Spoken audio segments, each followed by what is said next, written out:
Uh, thank you so much, Sandy. We're in Genesis, the 12th chapter, and today is Parshas Lech Lecha.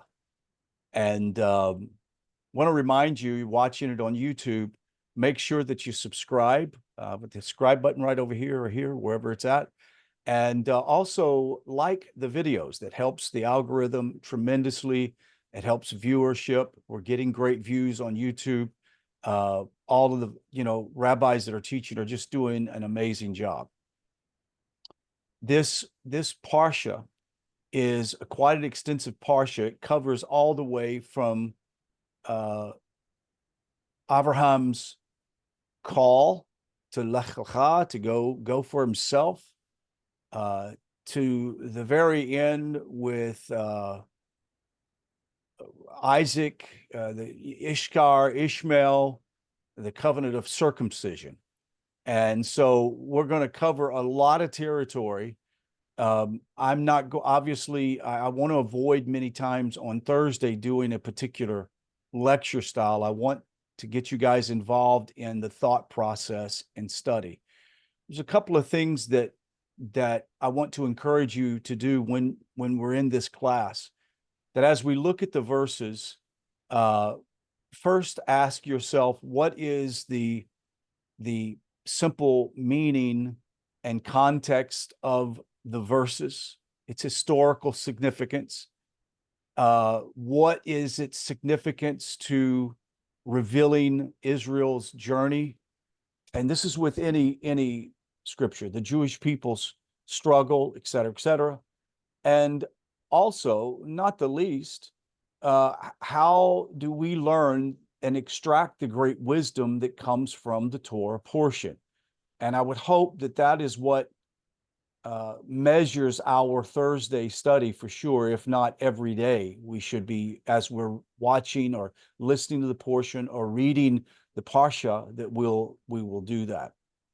So the first verse of chapter 12, verse 1, it says, and Abraham said to God, God said to Abraham, go from your land, from your birthplace, from your father's house, to the land that I will show you.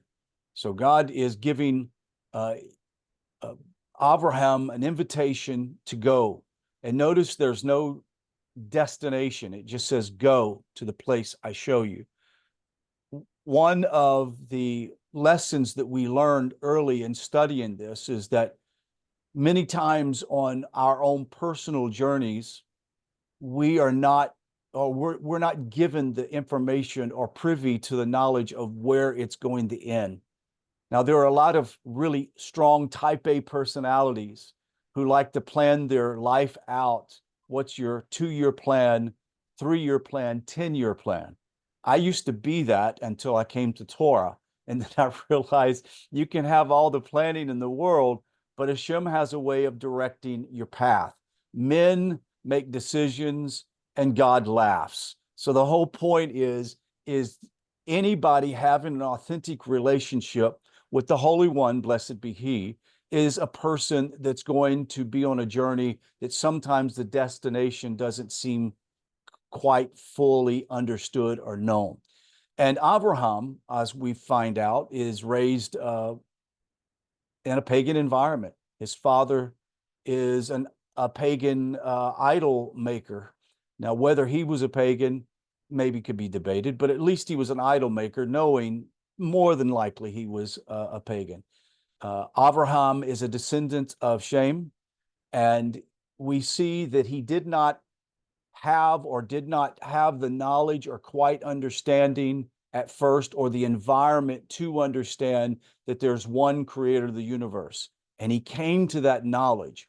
It's like he began to really understand what that was. And like many of us in our own life, we've done the same thing. We've come to the knowledge that there isn't a triune God, that there is a true God, a true creator of the universe. And we all began this journey, and we find ourselves in many ways mirroring spiritually what Abraham and the Jewish people mirrored. We know that Abraham has 10, 10 tests that he'll have to endure.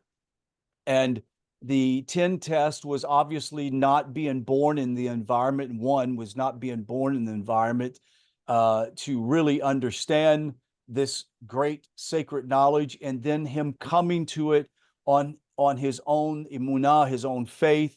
We have Abraham's test number 2 that was in the fiery furnace. If you remember the Midrash detailing out that they were brought before the ruler at the time and threatened with death to a flame, and he survives. Next, number 3 is Abraham had to leave his home to go build a new life. He had to exit and leave his family and take along with him his nephew Lot as they went through. Abraham then, as soon as he gets into the land, faces a famine and realizes that he has to do something or he's going to die of starvation as well as his family. There is the test of Pharaoh and Sarah, Sarah, that he wants to take her, and Abraham has to say or claim that she is his sister to save his own life. And then he leaves that test or that difficulty with what do you call it? Wealthier than he went in. I mean, he became extremely wealthy in the process, much like we're going to see later on with Israel in the land of Egypt and how they left with wealth. And if you look at these 10 tests, we also see that the Jewish people have gone along and they've sort of mirrored these same kind of tests throughout their history. They're continuing to go through a test. That whole idea that God chastens whom he loves. The Jewish people have been tested over and over, and God willing, according to the Nevi'im, there'll be a time that the nations will realize that the Jewish people have suffered because of their iniquity. The kings will declare, because of our iniquity, this servant, Israel, has suffered. And God willing, that's going to come soon. Next, you have Abraham and his war, another huge test in which nations came against him, and there was an abduction that took place, and he had to fight the war and gain back those prisoners or those kidnappers, much like what's going on today. And we see that Abraham takes the great wealth that came from that battle and paid a tithe to the Melchizedek, who we all realize is Shem, and of course Aver is there, and Salam, which is Jerusalem. Then there is the covenant. When Abraham hears the future subjugation and suffering of the children at his hands of different nations, and then the circumcision that takes place. Number 9, banishing Ishmael from his home. What a great test that was. And later we find that they are reunited back with him, and the binding of Isaac. 10 tests. 10 tests. And as I said, and which would take way too long to cover because I want to get into the discussion, it would take too long to go through each one of these tests and mirror how Israel has gone through these tests throughout their life from Egypt till today. But we also can look and realize that we've had these kinds of tests in our own spiritual life. We've had the times of famine. We've had the time of captivity. We had the time of struggle, and yet God has always brought us through the next place. I can remember my prayers over the last few months have included a prayer very specific of where I wanted to see our nation head and what I wanted. I wanted righteousness in the nation. I wanted evil to be exposed, that wickedness be exposed, and that God would confound the so-called wisdom of the wicked and unrighteous. And I've prayed that, but at the same time, I've added a caveat at the end to say, but whatever your will is, you're going to take care of me. I trust you. My emunah is in you, not in my world around me. And that should be the prayer for all of us to be secure in the knowledge that God is working this out perfectly. Whenever you see the calamity that is going on in Israel, and as Steve so eloquently lays out in his lectures on Wednesday night, he talked about Korea and the end of days. He's going to talk next week about Iran, Saudi Arabia, and Elon Musk. How do they all relate? It's going to be a very interesting topic. So we can see that as we talk about this very ancient text and this very ancient person called Abraham, our teacher, we realize that we're still living in the days in which God engages humanity. And as we struggle, he walks with us. There's a purpose. Every one of us, including Abraham, had a purpose in his life. We have got to discover that purpose and begin to live in that purpose. Now, let's get right into the text. How about that? So we're going to dive into it. Everyone take and open up. What I would like to do is give you an opportunity to go to the text or go to the place that you want to go. Because it's so long, I want to avoid what we've done in the past, in which we deal with the first chapter maybe, and we never get through the rest of it. So I want to give you guys an opportunity, the wisdom that you gain from this, or the questions you may have, it's time to share it. So open up your Chumash or whatever you have. If you don't have a Chumash, you can go to Chabad.org and you can pull up their Chumash. And you'll also see Rashi's commentary in it. Be easy to navigate. You can also use Safari, I believe, right? Yes. Okay, who would like to be first to jump in here? Who would be the bold one? Observations, text analysis, something you read in the Midrash and commentary. Now would be the time. Mike, and then Timothy.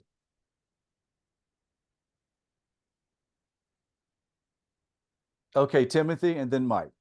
Okay. Well, I was thinking about when Abraham became aware of that these idols and things weren't real, that there had to be something else, because that's crazy. And I thought about that, like people telling their kids there's a Santa Claus. And then I don't know how many of y'all had that experience, but then at some point you realize that's none of it's true. It's all make believe. It's just for fun.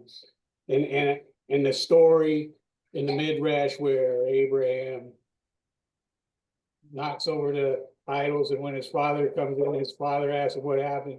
I think that he was, not only did he come, he knew his father knew it wasn't true too, and he joked him that way. Right. Because he wouldn't admit it. Right. The humor is he did it. That's good. That's real good. Mike? I was thinking in chapter 15, verse 6, and it was reckoned as righteousness. The Baal HaTurim says that this word reckoned is in 3 times in the Tanakh. One here, one with Tamar, she was reckoned as a harlot, and one with Hannah, who was reckoned to be a drunkard.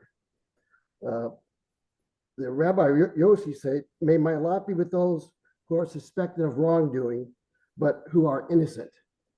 And so these women were suspected of things, and because they were righteous, these things kind of was reckoned them to be righteous, because they took these insults and they became mothers of prophets, of kings. Hannah became the mother of Samuel. And I thought it was just a good lesson. I know a lot of times, but you know what, people that leave the church, they're reckoned to be apostates. They're reckoned to be going to hell. They can be shunned from relationships that they had, long-lasting relationships. But I saw that, so that could be our reckoning. That's how we reckon our righteousness. That mean- is really good, Mike. I mean, some women would call the harlot and a drunkard. I'm not sure what's worse, Right. but we could take that in our own personal lives. People reckon us, and that can be our righteousness. So You know what? That is a very good point. I've never really thought about that. And what I also appreciate you bringing this up, that these women um, had such a struggle in the process of not being able to bear children. I mean, think about this. I mean, if you have a promised future and you can't bear a child, what in the world are you going to do? And I think that sometimes the B'nai Noach, we leave our abode in our religion and we're like, what's our destination? How can I ever give birth to a new level of understanding and connection with God? And of course, you find it through the treasure of Torah. Thanks, Mike. I appreciate that. Anybody else? Come on, let's let it flow. Tar. Okay, there's so much here. It's so deep, and what I'm fixing real is pretty much surface stuff, you know. But all through the Torah and even the New Testament, back when I was a Christian, what I liked was the mistakes that the people made, you know, and shown that they weren't perfect. But here, you know, first off, he took Lot with him. Well, God didn't tell him to take Lot with him, but he took him anyway. But look what came out of it. I think, wasn't it Ruth and then David, you Right. know? And then you know, when he went down to Egypt, it doesn't say there's suffered any consequences of it, but lying to Pharaoh that, hey, this is my sister, you know. And I understand you call family female sisters. Now I understand that. But then and as far as I've gotten is the wars with the kings. Well, he gave the booty back to them, but he also gave the people back. And Hashem said, you know, because he gave the people back, his family was determined to go to Egypt, you know. And so I'm thinking, wow, if he would have kept all those captives and taught them Torah, is there a possibility that the Israel could have come out of there instead of having to go to Egypt where they built a nation, you know? It's hard to say, but I mean, it's great. And you know, we see all the pre-runners, you know, how they messed up, you know, but you know, when it comes to Abraham messing up, you know, it just you know, it makes me feel good that I can mess up too, and I'm not a complete idiot or you know, I'm not whatever. So it feels nice to know that, you know, whatever. Absolutely. That's and going back to Mike's deal, mirroring with what you said, it's the women who were counted, they were merited great favor from God, was also about their effort and their intent. And we're reminded over and over as B'nai Noach that our effort is everything. Our effort to do what mitzvah that we can do is as if we are doing all of the Torah ourselves. It's an amazing idea that that would happen and that God would consider that in our merit. So Tar, I appreciate that. Who else? Steve, go ahead. And then Steve, and then Stephen. Is there a correlation between the number 10 in Abraham's tests and the 10 divine commandments in the book of Bereshit? So, like, there's 10 divine commandments, and then Abraham goes through 10 tests. Is there a correlation with the number 10? Well, yeah, there is. I mean, 10 is a number of completion or perfection. We have the 10 sayings of Hashem at creation, and that all of creation was tov meod. It was like, it was really good. And so you have, whenever you see reflected in the Torah, the number 10 or description of 10, then it is talking about it's cinched up. You've got all the sheets tucked in all the way around. That's what you get. Steve Van Buren, Okay, Ben Bronny, I'm sorry. That's all right. You can call me a lot of things, Uh, especially the kids It's and my my parents. dyslexia, my friend. That's okay. I also want to talk about 10, but I want to go back to Genesis chapter 15 and ask a question. In chapter 15 and verse number 18, 19, 19, well, actually 18, he's promised that they're going to get land. And the land belongs to the Kenites, the Kenizzites, the Cadmonites, the Hittites, the Perizzites, the Rephaim, the Amorites, the Canaanites, and the Girgashites, and finally the Jebusites. 10. Of those 10, I read about the lands of 7 of them. Where is the land of the first 3? Where's the land that they're going to get from the Kenites, the Kenizzites, and the Cadmonites? Where's that land at? It's not a part of what Joshua conquered, nor a part of what was kept on in the rest of the stories of Judges, uh, Samuel, back to Joshua. So where are those first 3?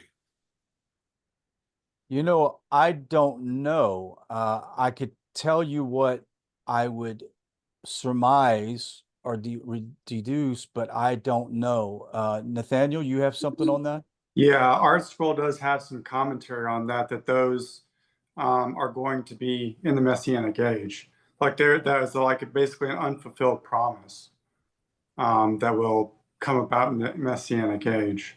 But where What are they? Do you have any idea? would that be the land that was originally granted and stated that it run from the Euphrates? It's mentioned in the Nevi'im, I think, all the way down to Egypt, all the way up to Lebanon. Is that Yeah, what? I have my references on another Tanakh, so I'll get that and try to pull it up. Okay, good. Rabbi, would you like to comment on that? Oh, you said the right thing, in the covenant to Abraham, it was included places that Joshua never reached. So they draw circles. There's Okay. a big circle to Abraham, then there's a smaller circle that Joshua conquered, and then there's even smaller circle that Ezra, the time of Ezra, they entered. Each circle carry different level of holiness and so on. So it could be that there are many, some areas that mentioned here are not included in Joshua conquers. And then later on, there was not even holiness in many of those areas of Joshua conquered are not holy anymore. Interesting about Gaza Strip, a question related to the politics of today. Joshua did not conquer Gaza Strip. He went around it and at the area of Judea, but that's what people say when I read the articles. And he did not enter, which means the holiness that he endowed on the country when he conquered it. There was a procession. He went with the 2 Levites and goats and sang. So there was a whole sermon to introduce some holiness to the land, so to speak. It's described there in book of Joshua, I believe. So Gaza Strip was not included. Interesting. That has a lot of implication to the politics of today. For instance, when the Israel government decided in 2005 to evacuate for Gaza Strip and to leave it to the Palestinians, to the Hamas, believing the Hamas is going to be our friend. And there were a lot of demonstrations. How can Israel government do that? Evacuate Gaza Strip, the part of the Holy Land? And many rabbis wrote, leave me alone. Joshua never conquered it. And even the Maccabees did not conquer it. So, for instance, Shemitah, all the laws of the land, all the law of the land that apply to Holy Land, like Shemitah and tithe, were never really held there. And if somebody held there, if somebody kept Shemitah there, it was only rabbinical. Mm. So that kind of, you see, there's a lot of implication to their politics. It looked like it may be part of the Abraham, both, in a big circle of when Hashem promised Abraham all those lands, vast land, Gaza Strip was included. But practically, it was not in the time of Joshua, and certainly not in the time of the Second Temple. So it's a whole, we enter a whole big question that a lot of implication of today. Thank you. I really appreciate it. I did find something while he was speaking, Steve, and you may have pulled it up already, but the Kenites, obviously, we know were Jethro's people near Sinai, southern region, Midian, Edom, and Arabia. Jericho, Arad is where they were journeyed to, and then southern border of Judah. And then the Cadmonites were northeastern part of Israel, or what we would know as Israel, like I said, Lebanon, that area. And the Kenizzites probably lived somewhere part of Arabia and confines of Syria. So, And I spend a lot of time studying the Kabbalah. When I right. see 10, the first thing I think of is the Sephirot, the 10 Mhm. Sephirot. The Sephirot's divided into three parts. There's the head, there's the body, and the body represents emotion. And then the lower body represents behavior. If I look at the 10, the last 7 remind me of the body and the behavior, the emotions and the behavior. Is he trying to tell us as we begin to go towards God and God allows them to conquer portions?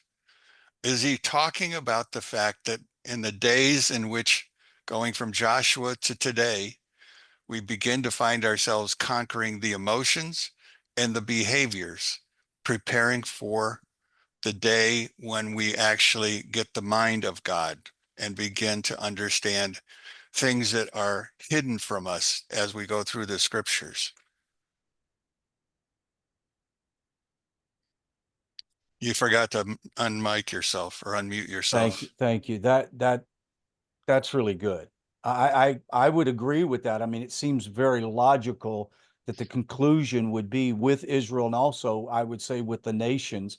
I mean, as Rabbi Avner stated so apropos last week and Monday, this idea that that all of the world will be redeemed. There is a redemption that's coming. It's global redemption, and that it ultimately means that we journey closer and closer until we're crowned by the glory of God. Not we as clown, but you understand the crown or Mashiach or whatever, the energy of Mashiach will be within everyone. It's amazing. Very good, Steve. You have anything else you want to add to that? Well, the only thing I was thinking is the fact that Rabbi Dov Ber had a story about a teacher and a student. And he was talking to his son and he told his son, he says, there's 3 ways I can teach you. He says, I can tell you everything and encourage you to go back and look for it. Or I can keep my mouth shut and make you dig for it all. And which one of those 2 will you be greater at? Which one will benefit you the most? Well, obviously digging benefits you the most. But he says there's also a time when I can, again, encourage you to develop your emotions, develop your behaviors, and in turn, those will increase your knowledge and your Mhm. understanding and your wisdom. And so this whole 2 verses doesn't make a story, but it causes me to think. And so that's why I was asking the question. And what I understand realistically, the 3 places are not technically listed anywhere, although people have supposed where they were at. Mhm. So I began to wonder, is that those 3 places really real?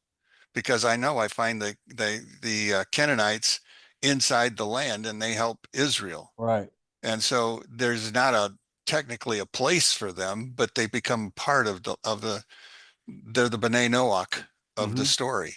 So I just trying to clarify in my own mind if I'm even anywhere on the right track. So I see that you're on the right track. It makes sense to me that there is a maturation, a maturing process that Israel's had to go through from Egypt till today.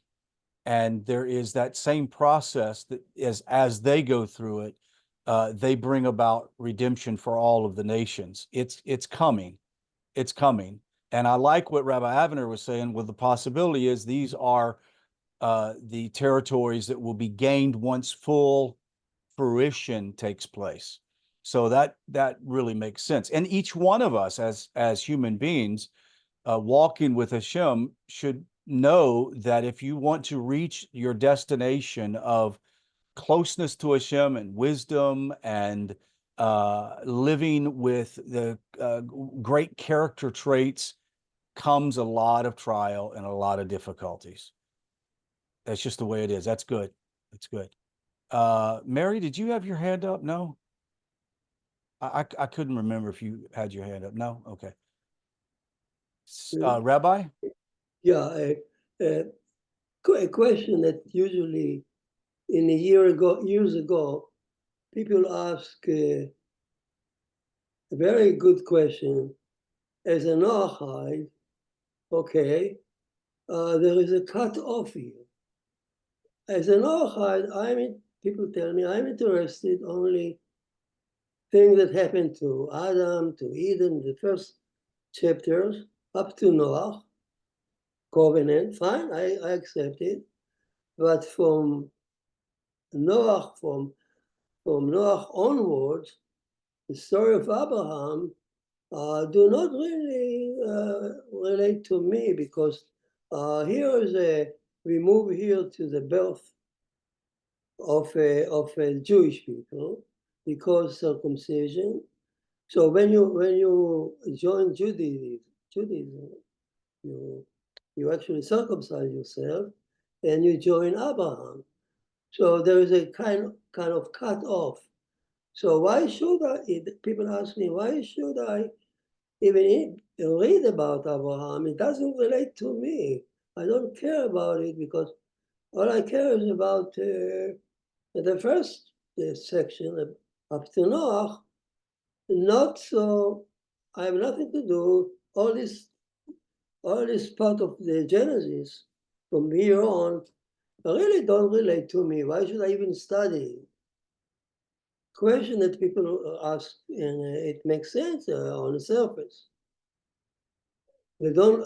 The answer is they don't realize that circumcision does not come on its own. Circumcision, which means I belong to God. God owns everything, and because expression of I'm a slave to God, Adonai, that's a new term that Abraham introduced here. Adonai, my master, you own me. When he meet Melchizedek greets him, thanks to God who owns everything. So this is a new level that Noah never actually entertained. The conception of God as the owner who purchased, who owns everything by virtue of making it. Since he is a creator, so he owns the thing that he creates, owns. He owns me, so I'm his slave. And so this is a new theme that Abraham introduced. It came to correct mankind's failure on theft, on Noach, on Adam commandment number 4, theft. So Noach 7, do not eat blood and living limb torn from animals. So don't be cruel. Came to correct bloodshed. Correct number 3. So mankind, the flood came because of bloodshed and also theft, but mainly bloodshed. And the whole covenant of Noach is about bloodshed. So here come the Noach, which is bloodshed is not Adam number 3. Here came Noach with the addition of number 7, which Adam didn't have, and number 7 add some strength, correct, help us to overcome cruelty and bloodshed. In the same line, the number 8 of Abraham came to correct, to add some force, to enhance our fight against 4. And later on, when Jacob comes with number 9, it will correct number 5, dinim, justice. So everything from here on came to correct the basic 6 of Adam until the end of the book of Genesis. By the way, you have support for it from this Sefer Yetzirah that I mentioned in my class on Monday, and I'll elaborate more about it. Sefer Yetzirah actually supports this view very much so, and it takes it to another level, which I don't, a Kabbalistic level, which I don't want to enter now. So when you correct, so when you are not, when you abide by this Adam 6th commandment, and you enforce them by number 7, and initially circumcision applied also to Bnei Noach. It's only Moses that took it to the children of Israel only. That's the Talmud. But originally, all Bnei Noach were involved in circumcision also. Why? Because circumcision supports the fight against theft. All the story of Abraham is about theft. People stealing land, his wife is abducted, he departs from Lot is because he's stealing water, and then he goes to war to redeem slaves. Everything about Abraham from the beginning to the end is around number 4. Comes circumcision, and enhance our strength, our strengths, and enforce our stand against, to fight, to give a stronger meaning to the fight about theft. Which okay, so that's basically that's why it's important for Noachide to continue learning the rest of the Torah, basically. Although officially you are only Noachide, so what do we have to do with anything after Noah? No. The basic 6 of Adam is a whole Torah. And as a Noahide, whatever Abraham does, it enforces Adam 6. So it gives you a new meaning. If you learn about Abraham, you get a deeper meaning to number 4. That's good. Yeah. And if you learn about Jacob, you get a deeper meaning to number 5, Dinim.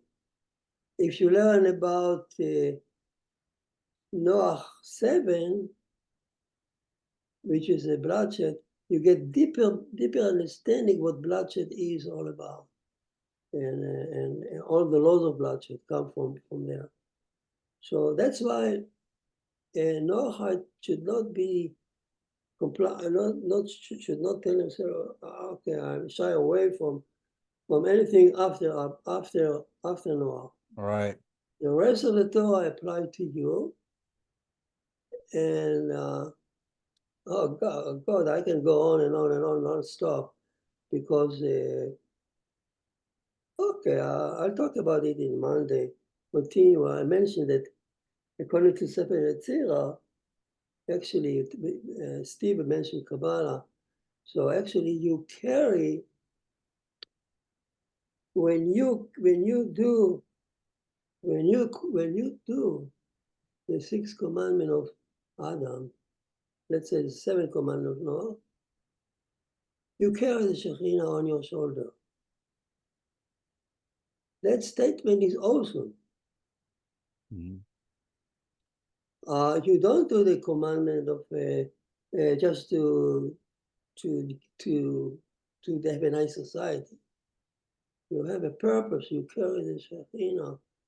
All the structure of Kabbalistic structure is based on those 6 commandments of Noah, of Adam. And when you do the 6 commandments of Adam,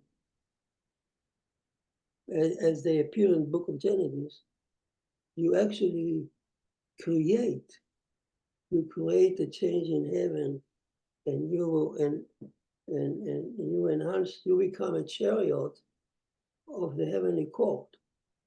Beautiful. Awesome statement. I'm not to show you what this, people appreciate the depth of that.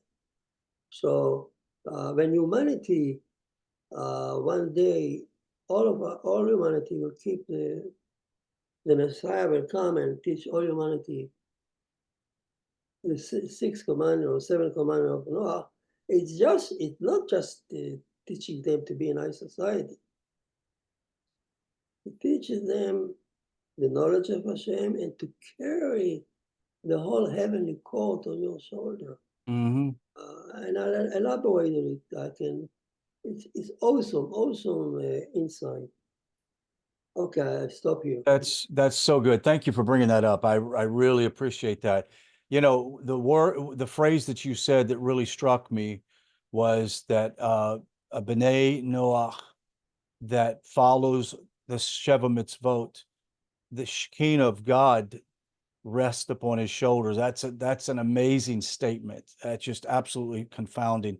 Timothy, go ahead. You're muted. You're muted. You're muted.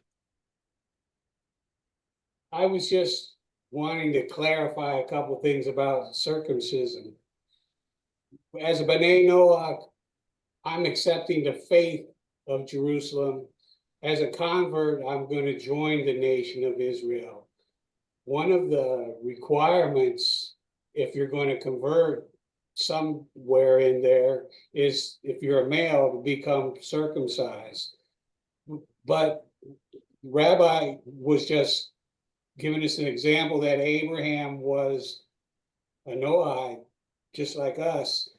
But God told him that that's what he needed to do. But I'm wondering, shouldn't we be looking like that as an example of what we should also do in our lives to show that God owns us, or that we submit to the faith? I'm just, am I thinking about that in a good way?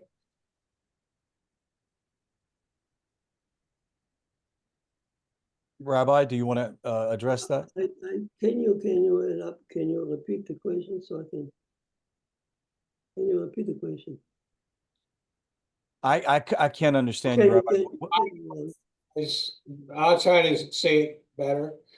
but yeah, In a Noach, should I be circumcised because I want to, because God's told Abraham to do it, and I want to be like Abraham? Should I get circumcised for that reason? no, you don't do that. Why? And I quote here the Mishnah Lamelech of the Rambam. If you open the Rambam, book of the Rambam, which everyone has at home, there is a famous commentary that everybody studied called Mishnah Lamelech, and he discussed everything I'm saying now. Initially, I'm just quoting him. On the surface, when you read the book of Genesis, yes, circumcision, although Hashem says here to Abraham, it will be your seed, yet, yes, there is a point, there is a base to assume that all Noahide can join Abraham by circumcision and come too close to Hashem. Why not? Again, circumcision, I know there is a mystical meaning. Talk to many Jews, tell you it transforms your heart. And so. Let's take it just on the surface, simple explanation. Circumcision means I am a slave to God. Okay, let's take it on a simple base, without Kabbalistic meaning, esoteric meaning. So circumcision means I'm a slave to Hashem, and I do it all my life. I am subjected to your service, and I from here come I ask your permission to use everything, all the blessing. There is application to that. If I'm a slave to Hashem and everything belongs to Him, I bless Him. I ask permission from Him, even to eat, even to everything that I do. So that's why not Noach can join it. So initially, according to Mishnah Lamelech, this was really acceptable until came Moses, and the only thing that different from the only thing that the Ten Commandments on Sinai is different from Noah covenant. The only new thing about Israel and Ten Commandments is the Sabbath. The rest of it, all line by line of the Ten Commandments, you can easily relate it to all the commandments of Noah. Besides the Sabbath, Noah should keep the Sabbath as a resting day, but not with the holiness of that introduced here in the Ten Commandments. So the holiness, which means to accept the Sabbath as a temple of Hashem in time. Hashem dwell in the Sabbath. And since He dwell in the Sabbath in time, it's a holy day. And so it demands from you a high level of commitment, all the laws. So it's not for all mankind. It's too much for all mankind. So here came Moses, according to Mishnah Lamelech, and elevated, so to speak, or restricted it, if you want to use another term, to only those who are obligated on the Sabbath. So circumcision, therefore, become even more important than the Sabbath. When you do circumcision, you push away the Sabbath.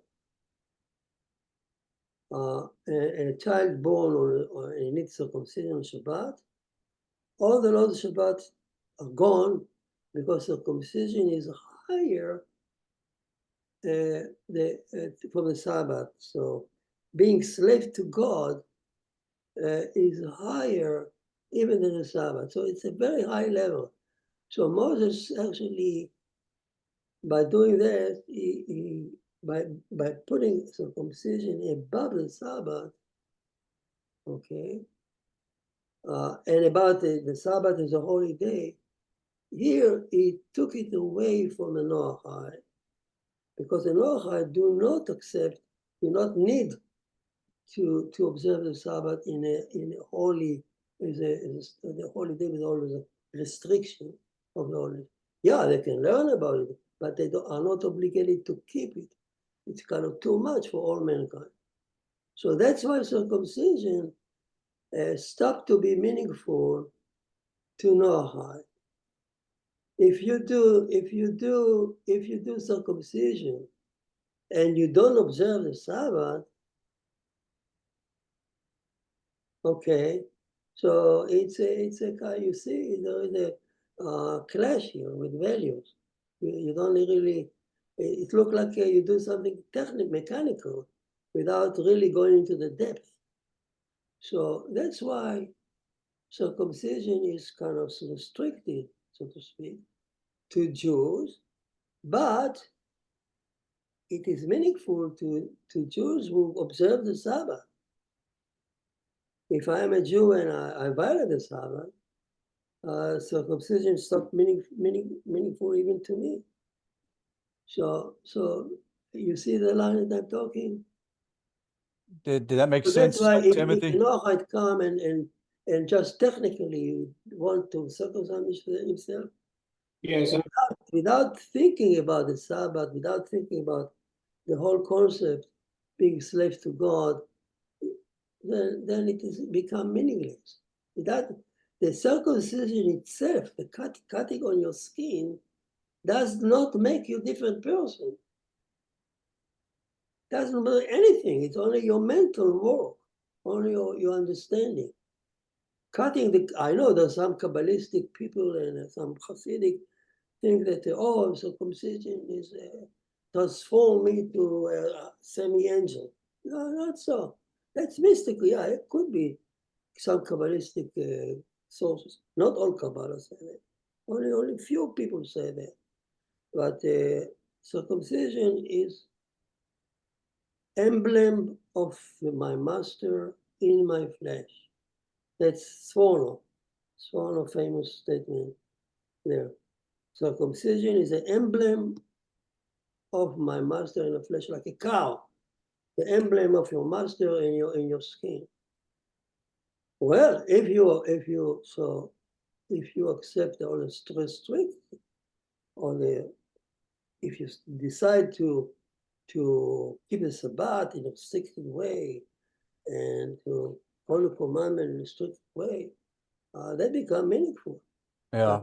To remain Noahide with walking around with circumcision without the mental part is meaningless. Yeah, that's interesting. Timothy, did that answer your question?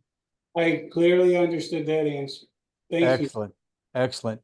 You know, I want to bring this up. We're coming to the end of the class, and Sandy made an observation on Sunday, and she's crinkled her eyebrow like, oh no, you're going to pull me into something I don't know what you're going to talk about. But she asked Rabbi Wobbe, because it came up. Well, you know, if Abraham was the first one to have the knowledge of one God, and how did Shem and Aver's role, what did that play? I mean, I thought he went to the academy, and I thought his sons went to the academy of Shem and Aver. How is it that Abraham is the one guy that got it all? And Rabbi Avner really nailed it when he said what Abraham got. I mean, obviously he knew, you know, Shem and Aver taught him the Sheva Mitzvot.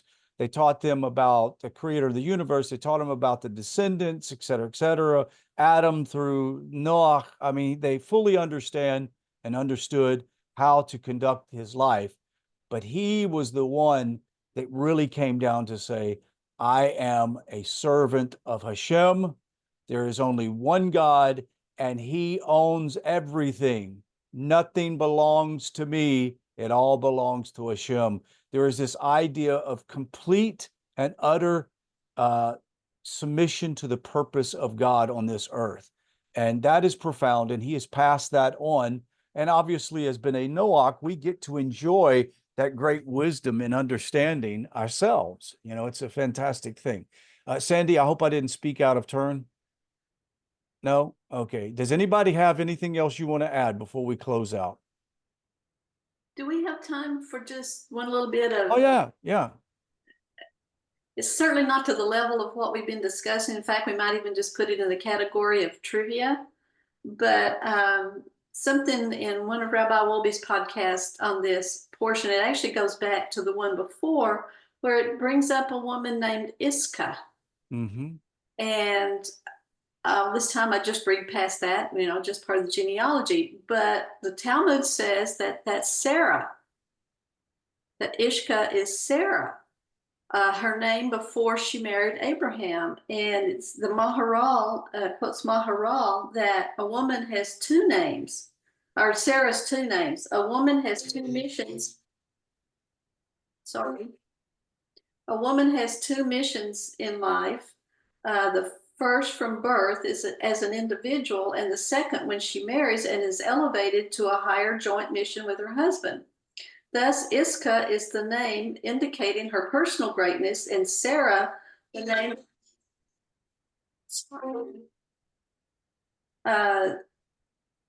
indicating her Abrahamic mission, and is used exclusively from the time of her marriage.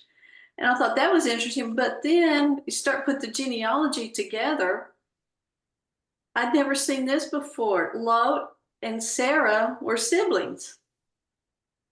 I always know that they related, but they were actually brother and sister. They both had Haran was their father. Interesting. And in the connection, go back to Genesis 11:29, and it says Haran, the father of Milcah and the father of Iscah. And if we know that Iscah is Sarah and Haran is Lot's father also, then makes them siblings. And it's that's like, some good sleuthing there. That's good. I didn't know that. Did you guys? That's on Ross level of doing genealogy. Yeah, that's good. I like that. Mike, I'm going to bat it to you and let you take it out. Thank you. Just under the category of the importance of righteous non-Jews in this world.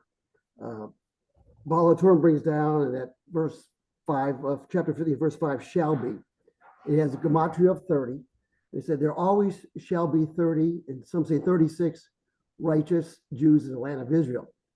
But a book called Hulin 92a says also there will be at all times 30 non-Jews whose merits will sustain the non-Jewish nations of the world. Wow. There always will be. I've never seen that before. And that, I've never known that. Gave me hope that, hey, you know, I'm hoping I'm looking at one of the 30. Right. And, you know, we sometimes see ourselves so few in numbers compared to the rest of the world. And we think, how are we actually contributing and doing anything?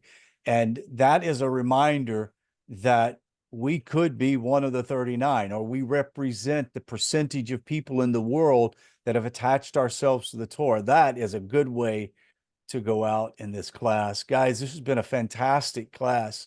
Sandy, go ahead.